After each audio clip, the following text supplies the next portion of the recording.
Okay, we got this thing cleaned up now. Getting ready to put the head on it.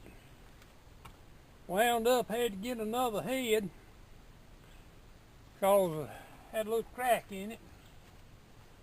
I'm going to put the head gasket on here. Right there it says top, so that means this side goes up. Put it in here, and there's two studs it fits on.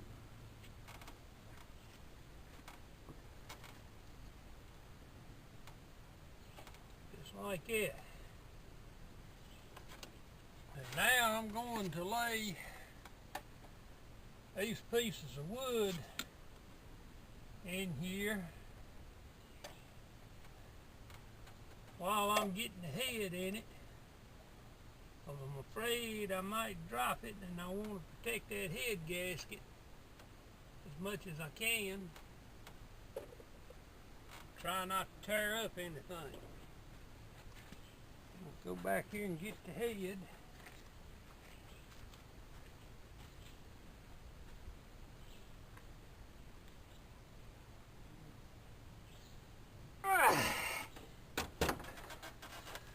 Lay this thing up here and rest a minute.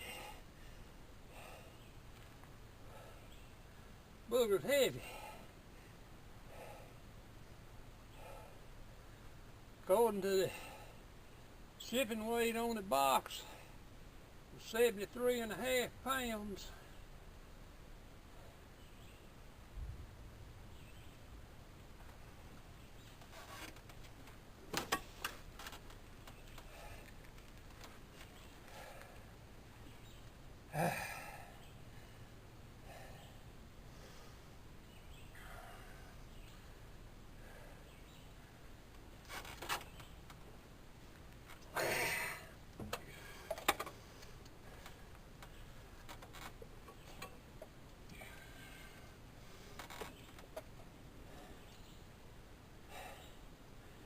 Right there is why I wanted them pieces of wood in there.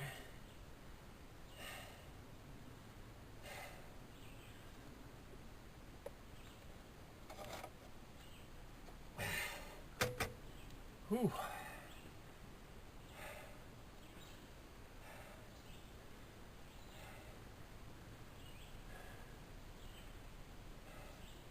Y'all excuse me while I blow a minute.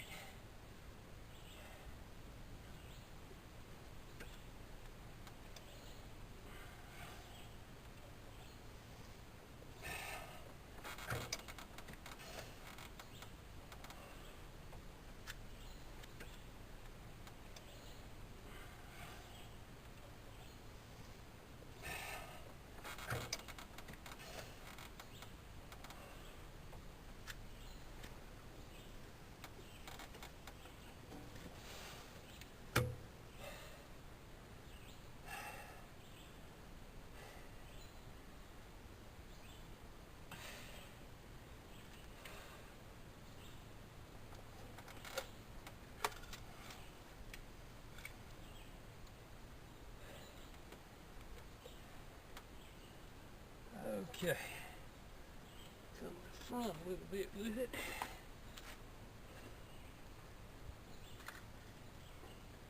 I pull that front one out. Go ahead and pull the middle one out too.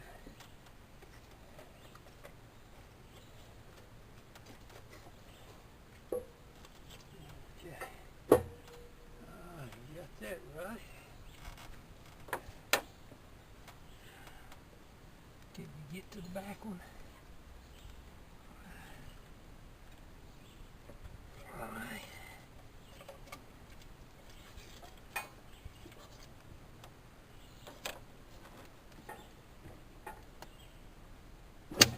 Hot damn, son of a bitch.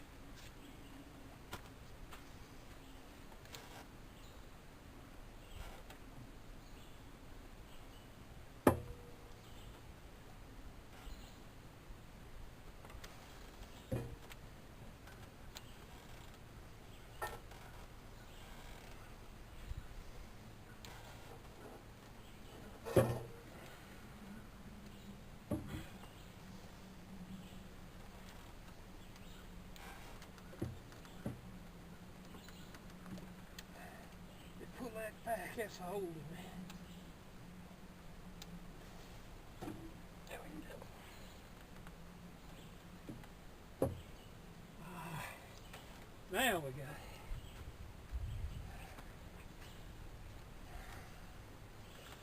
it. Now we got it for sure.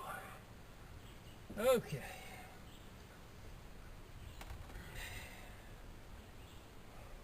Those old head gaskets pretty tough.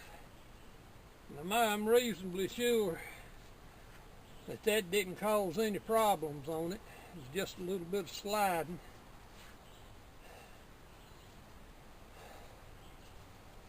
So I'll let y'all rest a minute or two. I'm gonna get the head bolts in it. Be back with you shortly. After that storm blew through here yesterday afternoon, I went ahead and stayed with it and got the head bolts all torqued down to 110, except for this one, which is torqued to 100. And now we're going to go ahead and get the rest of this internal stuff back done. I'm going to get these push rods cleaned up, rocker arms cleaned up and back on it. And we'll be back with you after a while. Bye. Well, I've had the camera sitting here and keep forgetting to turn it on. But just finished installing a new timing chain in this gentleman too. It the old one is was pretty well worn. Right there's a top sprocket off of it, and got some pretty good little grooves wore in it. And right there's the bottom sprocket off of it. And the chain is, whenever you got side slap in one like that, you got some wear on it. And it also has a what they call a tensioner up in there. It's a block of kind of like rubber or something like that. Let's see if I can find the old one here. The thing was loose and knocking around in there. Ah, here it is. This is what's left of it. Old tensioner. And it's supposed to be soft. That's just hard as a brick. And about a half, 3/4 of an inch of it's broke off there. And it's supposed to have 2 flanges that hold it into the cover. Well, I got that in there new also. So get the balancer put back on it here. And then we'll see what we can get done by checking the bearings in that fan hub. I'll be back with you shortly.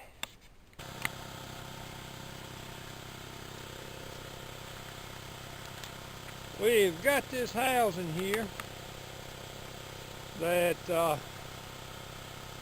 has the fan, called fan spindle, that the fan actually runs on. I had mentioned this in an earlier video, but it's making a little noise and I can actually feel a little roughness in the bearing.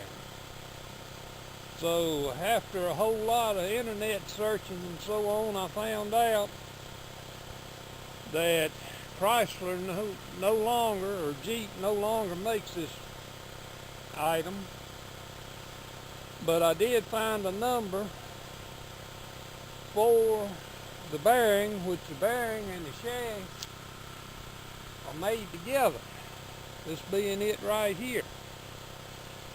So I'm going to attempt to change out the bearing. First thing I'm going to do is clean it up. Then we'll go down to the press, try to press it apart, and then put it back together. Talk with you shortly. Okay, got the fan hub shaft cut off there now. Took a hacksaw, cut it off, thought about using the grinder with the cutoff wheel on it, but I didn't want to get all that heat into that bearing and maybe cause the seal to go bad. So we ready to put it back on after get a few more things done. I gotta torque up the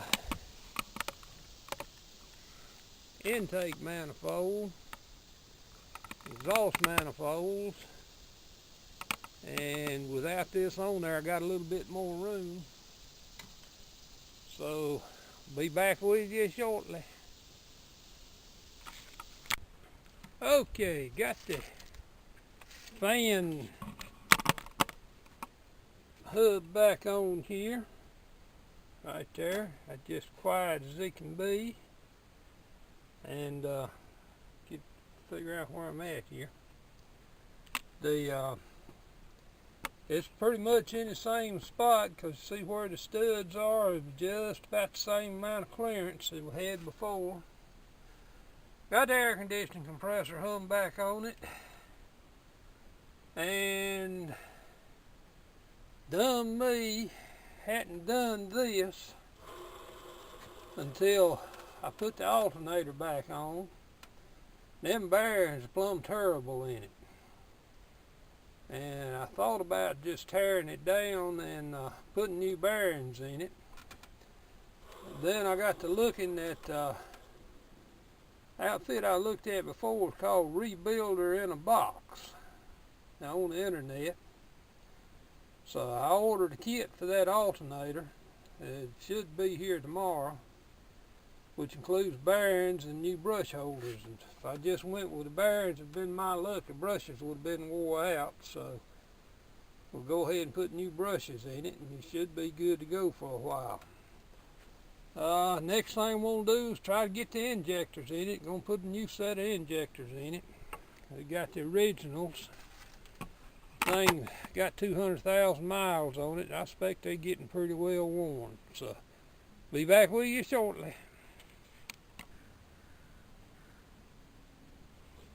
Okay, this fuel rail out of the thing.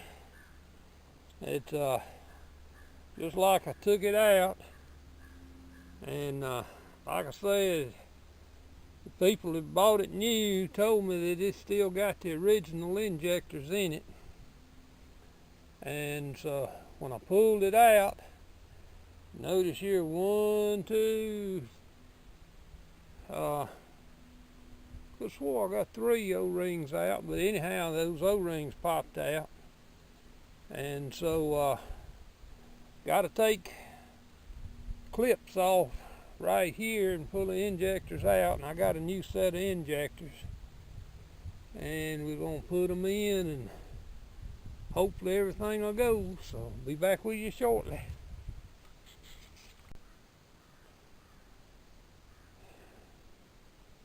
Okay, we'll see if we can't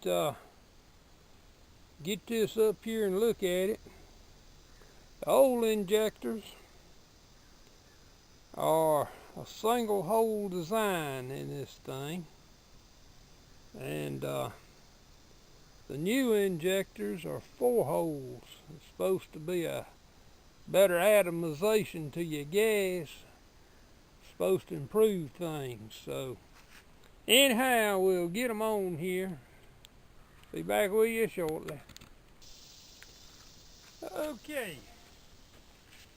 Got the injectors all installed on the rail. Got the clips back on them to help hold them in. I've greased up the O-rings on the injectors, and I have put a little grease in each one of the holes, because anytime you are fooling with an O-ring going in a hole, it goes a whole lot better if it's got a little grease on it, or some kind of lubrication. Help it slide in there.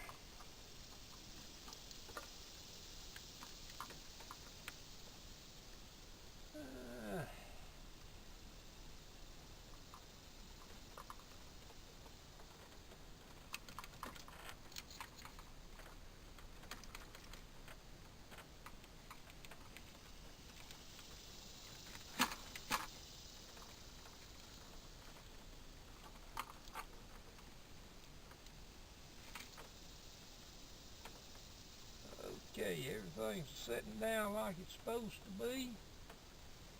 So now we'll get the bolts back in it, get things hooked back up. We'll be back with you shortly. Okay, we got the motor basically back together in this here Cherokee. Put a new bearing in this idler. Got new bearings in this shaft. And got new bearings on the alternator, and everything else sounds pretty good except for the air conditioning. We ain't gonna tackle that right now. Getting oil put back in it. And I'm working on the radiator over here a little bit. All of these little spots. See if I can get this camera turned where we can see them. These spots like this where the fins are mashed together. That cuts down on the efficiency of your radiator. Now, our biggest problem was right over here. This I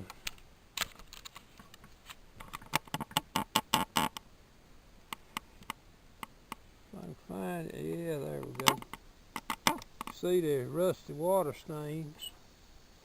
This tube and this tube had holes in them. And what I did, I took a needle nose pliers and pinched them together. And then the stop leak, after I done that, made the stop in it, or stopped it from leaking. So I'm gonna go over all these places here. Take a few minutes, but it'll greatly improve the radiator efficiency in that let more air pass through. May not be the prettiest thing in the world, but I'll be back with you after I get them straightened up to show you what I've done. Well, I'll straighten a few here. Basically, what am I doing? Using just a straight hook, and you just drop in between the tubes and push and pull fins and get them straightened back out.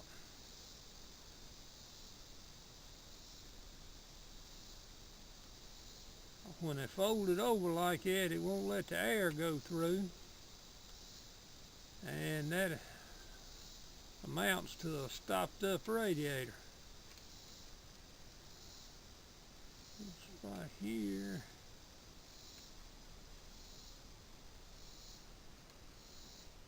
Working with aluminum, they're easy to bend and they're easy to straighten back out. But anyhow,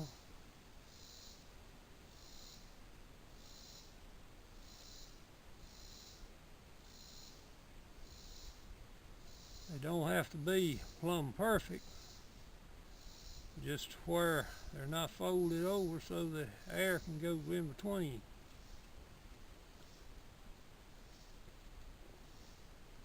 And usually this problem is just on the surface of the radiator. It'll still be open in the middle.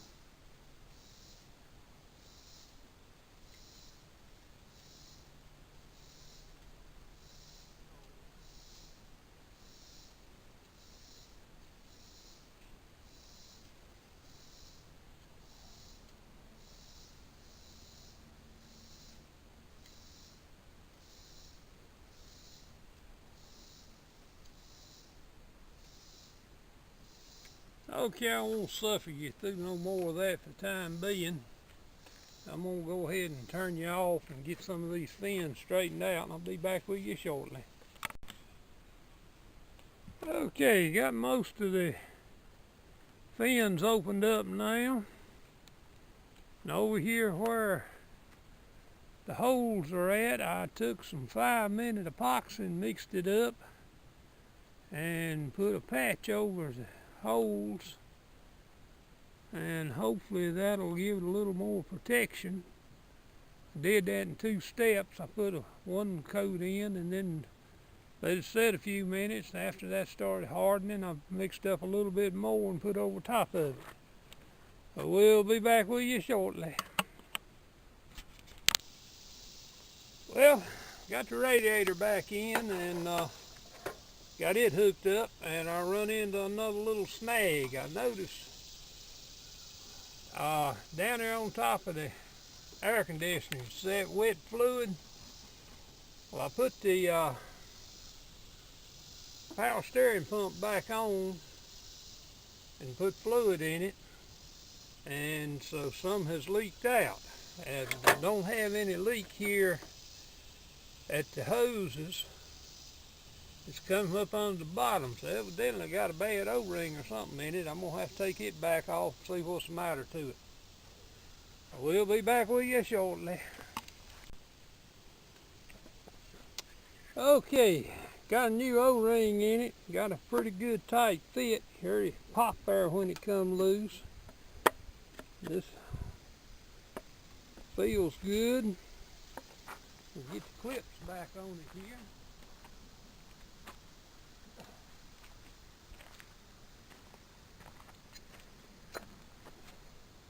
It goes on like this. Turn it around the right way. This one goes down here like that, and this one goes up here like that. I have to take a hammer and knock them up. Right here's the old O-ring that was in it. See how it's all flattened out and stiff. I hope that's what the problem was with the thing. It can't find or don't see any leaks in the bottom of the case or anything. I checked it over before I took it apart. So if this don't stop it, we'll have to put a new tank on it. We'll talk to you later. Bye. Okay, I'm gonna make a clamp to go on that hose right there with a thing called a clamp tight tool. And all it does, uses a piece of wire that you fold it over in half and make a little loop at the bottom of it, and then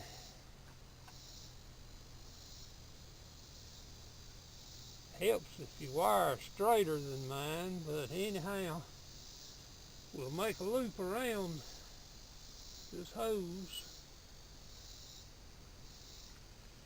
and we'll come through the loop with the ends of the wire, and then we'll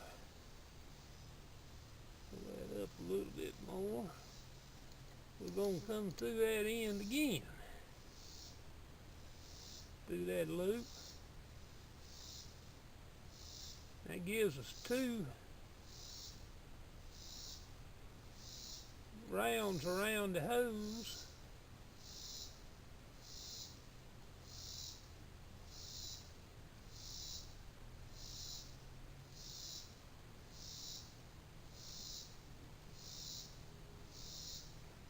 So I can get this wire to go like it's supposed to today. When you get old and you get stiff, things are a little hard to handle sometimes. But what we're going to do, get this wire straightened out.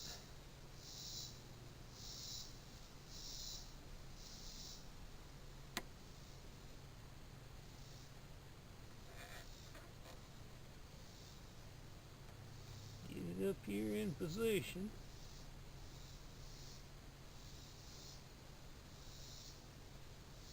Well, good.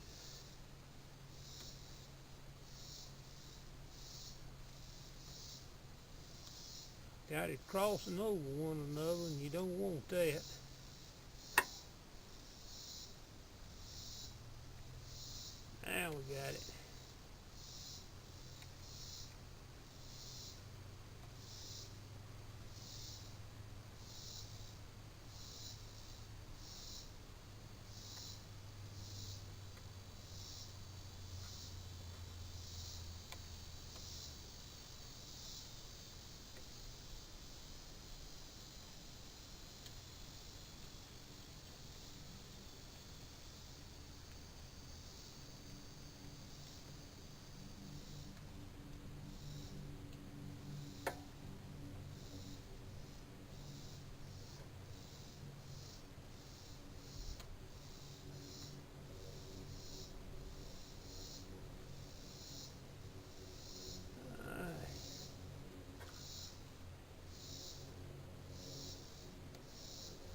Okay, I had cross from the word go.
Okay, got the wire around there finally, and we'll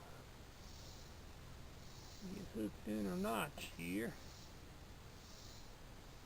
maybe.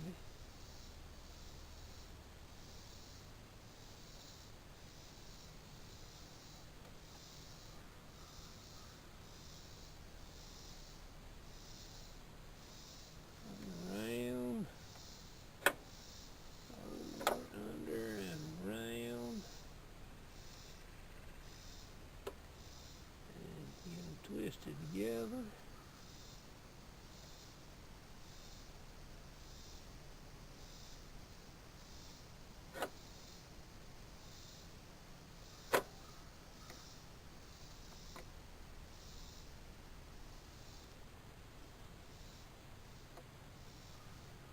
Tightening it down.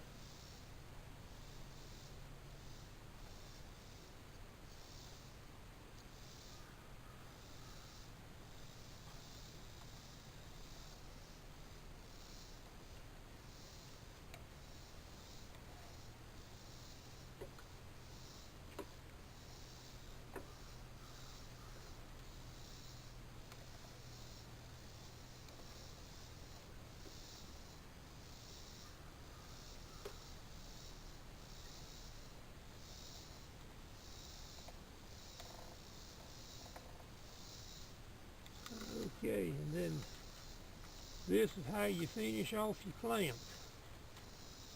Flip that thing up and get it unhooked, and cut these wires off like this, and fold them over.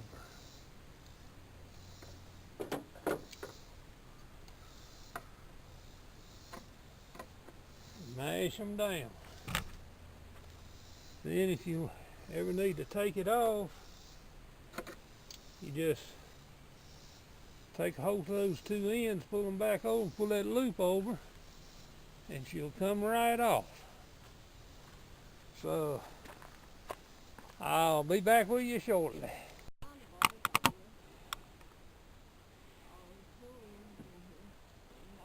Alrighty. I have turned it over a time or two, Now we're going to see if the hose will start. Finally got the battery back here to go in it. So, yeah, to go ahead and try to start it.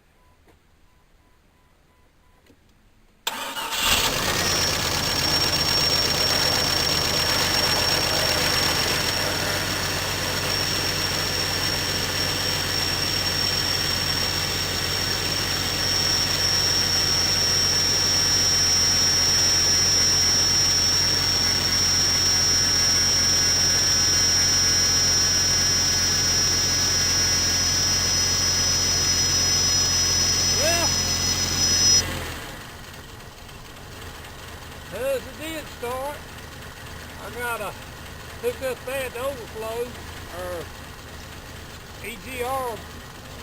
Well, I'll get it straight in a minute. That's the PVC. But I gotta find the hose to put on it. Be back with you shortly.